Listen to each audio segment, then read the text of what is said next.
On a vu l'amitié d'Abraham avec Dieu et c'est extra de marcher en sa présence. Mais il y a quand même des moments où on se pose la question, est-ce que Dieu sera fidèle à ses promesses? Et surtout quand le temps passe et il ne se passe rien. Peut-être comme Sarah, on a besoin, on a envie plutôt de prendre des choses en main.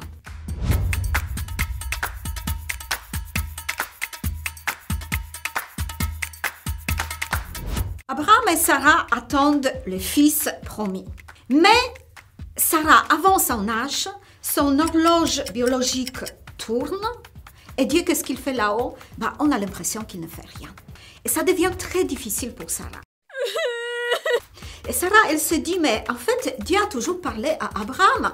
Il n'a jamais dit que moi, je serai maman de cet enfant. Donc ça tourne dans la tête, elle se fait un film et elle commence à avoir des doutes. Et qu'est-ce qu'elle fait? Elle prend sa servante Agar, elle la donne à Abraham comme épouse et selon la loi de l'époque, l'enfant qui va naître de cette union sera considéré comme l'enfant de Sarah. Voilà, ils ont trouvé une solution. Wow! Abraham obéit et voilà, Agar se trouve enceinte et les problèmes commencent. Parce qu'en fait, Agar ne respecte plus Sarah. Sarah est en colère. Abraham lave les mains, il ne se mêle pas aux affaires de bonne femme. Il y a un conflit qui explose. Sarah, elle n'en peut plus. Agar, elle s'enfuit.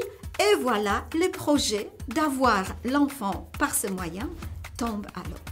Et il faut l'intervention personnelle de Dieu pour retrouver la paix. Donc Dieu, il est fidèle à sa promesse. Il assume nos bêtises. Et Dieu vient faire une relecture après cette histoire avec Abraham. Il lui dit, marche en ma présence et tu seras parfait.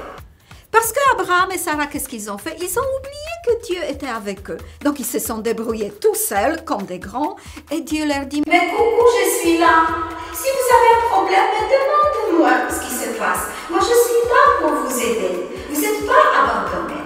Voilà, marche en ma présence.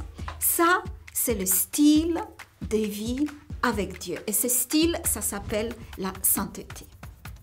Dieu revient vers Abraham et c'est la suite de l'alliance.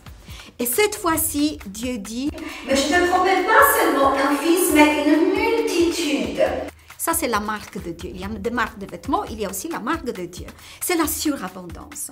Quand Dieu donne, on a l'impression que c'est toujours trop. Et cette fois-ci, Dieu dit à Abraham, de toi naîtront des rois, des grandes nations. Waouh, ça c'est une promesse.